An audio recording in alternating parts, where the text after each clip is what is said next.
Hello friends, कैसे हो आप सभी लोग। आई होप कि सभी बहुत अच्छे होंगे। तो जैसा कि हमारी सीटेट 2024 की जो तैयारी चल रही है, जिसका आपका एग्जाम 21 जनवरी को होने वाला है, उसके लिए अभी तक हमने टॉप 30 टॉप 25 क्वेश्चन पढ़ चुके हैं, जो कि आपके एनसीईआरटी बेस्ड हैं। आज आपके एसएसटी के एनसीईआरटी बेस्ड प्रीवियस ईयर में एग्जाम हो चुके हैं, उन सभी से रिलेट करते हुए क्वेश्चनों को शामिल किया गया है। तो आज हम पढ़ने वाले हैं 25 ऐसे क्वेश्चन जो कि आपके सीटेट के पेपर सेकंड के एग्जाम में प्रीवियस ईयर में आए हुए हैं। आई होप क्लास आपको पसंद आएगी। ज़्यादा से ज़्यादा लोग इसको शेयर कीजिए ताकि आपके लिए ऐसी ही बेनिफिशियल वीडियोस जल्दी जल्दी से लाई जा सके। तो आज हम पढ़ने वाले हैं, जो हमारा फर्स्ट क्वेश्चन है वो है, विश्व की वह कौन सी सबसे बड़ी नदी है जिसे नदियों का द्वीप कहा जाता है। यानी कि ऐसी विश्व की कौन सी सबसे बड़ी नदी है जिसे नदियों का द्वीप कहा जाता है, तो वो नदी है ब्रह्मपुत्र नदी, जिसे नदियों का द्वीप कहा जाता है। उसके बाद है, दुधवा राष्ट्रीय उद्यान भारत के किस राज्य में स्थित है। जो दुधवा राष्ट्रीय उद्यान है वो भारत के किस राज्य में स्थित है, तो लखीमपुर खीरी में स्थित है। रोहिला राष्ट्रीय उद्यान भारत के किस राज्य में है। जो रोहिला राष्ट्रीय उद्यान है वो भारत के किस राज्य में है, तो हिमाचल प्रदेश में है। विश्व जल दिवस कब मनाया जाता है, यानी कि जो वाटर डे है वो कब मनाया जाता है, तो वर्ल्ड वाटर डे 22 मार्च को मनाया जाता है। उसके बाद है, भूगर्भ जल दिवस कब मनाया जाता है। जो भूगर्भ जल दिवस है वो कब मनाया जाता है, तो 10 जून को भूगर्भ जल दिवस के रूप में मनाया जाता है। उसके बाद नेक्स्ट क्वेश्चन है, भारतीय प्राणी विज्ञान सर्वेक्षण केंद्र किस शहर में है। जो भारतीय प्राणी विज्ञान सर्वेक्षण केंद्र है वो किस शहर में स्थित है, तो वो स्थित है कोलकाता के अंदर।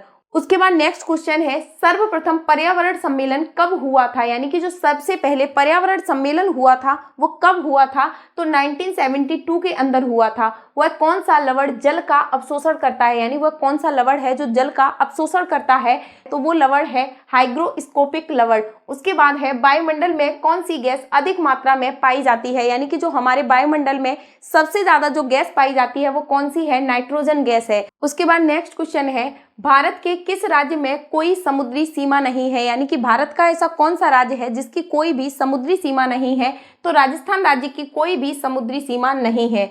उसके बाद नेक्स्ट क्वेश्चन है, हमारे देश में कितने राज्य समुद्र के किनारे बसे हुए हैं। तो हमारे देश में जो 9 राज्य हैं वो समुद्र के किनारे बसे हुए हैं। मणिपुर राज्य में कौन सी झील स्थित है, तो लोकटक झील है। ये कहाँ पर स्थित है, मणिपुर राज्य में स्थित है। भारत में सबसे कम वर्षा कहाँ पर होती है, तो भारत में जो सबसे कम वर्षा वाला स्थान है वो कहाँ पर होती है, लेह के अंदर सबसे कम वर्षा होती है। भारत के किस राज्य में सर्वाधिक कॉफी का उत्पादन किया जाता है। यानी कि इंडिया का ऐसा कौन सा राज्य है जहां पर सबसे ज्यादा कॉफी का उत्पादन किया जाता है, तो कर्नाटक में किया जाता है। नई दिल्ली में कौन सा अंतरराष्ट्रीय हवाई अड्डा स्थित है, तो नई दिल्ली में इंदिरा गांधी अंतरराष्ट्रीय हवाई अड्डा स्थित है। उसके बाद नेक्स्ट क्वेश्चन है, सर्वप्रथम भारत में रेल विश्वविद्यालय कहां पर खुल रहा है। तो सर्वप्रथम भारत में जो रेल विश्वविद्यालय है वो बड़ोदरा गुजरात में खुल रहा है। भारत में सबसे लंबा प्लेटफॉर्म कहां पर स्थित है, तो गोरखपुर का जो प्लेटफॉर्म है वो इंडिया का सबसे लंबा प्लेटफॉर्म माना जाता है। तमिलनाडु में निकटवर्ती राज्य कौन कौन से हैं, तो आंध्र प्रदेश है, केरल है और कर्नाटक है। ये किसके निकटवर्ती राज्य हैं, तमिलनाडु के निकटवर्ती राज्य माने जाते हैं।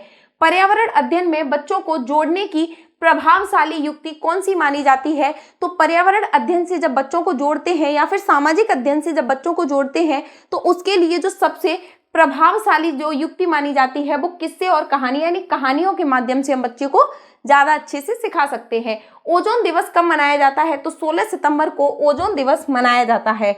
उसके बाद है, अंतरराष्ट्रीय जैव विविधता दिवस कब मनाया जाता है, तो 22 मई को मनाया जाता है। खाद्य श्रृंखला के परस्पर समूह को किस नाम से जाना जाता है, तो खाद्य श्रृंखला का जो परस्पर समूह है उसे खाद्य जगत के नाम से जाना जाता है। किस फल को फलों की रानी की उपाधि दी गई है, तो ऐसा कौन सा फल है जिसे फलों की रानी की उपाधि दी गई है, तो वो लीची को दी गई है। जीवन की मूलभूत इकाई क्या है, तो जीवन की सबसे जो मूलभूत इकाई है वो कोशिका को माना जाता है, सेल को माना जाता है। किस तिथि को ओजोन संरक्षण दिवस मनाया जाता है, तो किस तिथि को ओजोन संरक्षण दिवस मनाया जाता है, तो 16 सितंबर को ओजोन संरक्षण दिवस के रूप में मनाया जाता है। तो ये थे आपके एसएसटी के most important top 25 questions. I hope कि आपको ये पसंद आए होंगे, आपके एग्जाम के लिए बेनिफिशियल रहेंगे। तो आज के लिए हमारी एसएसटी की क्लास में फिलहाल इतना ही। Thank you.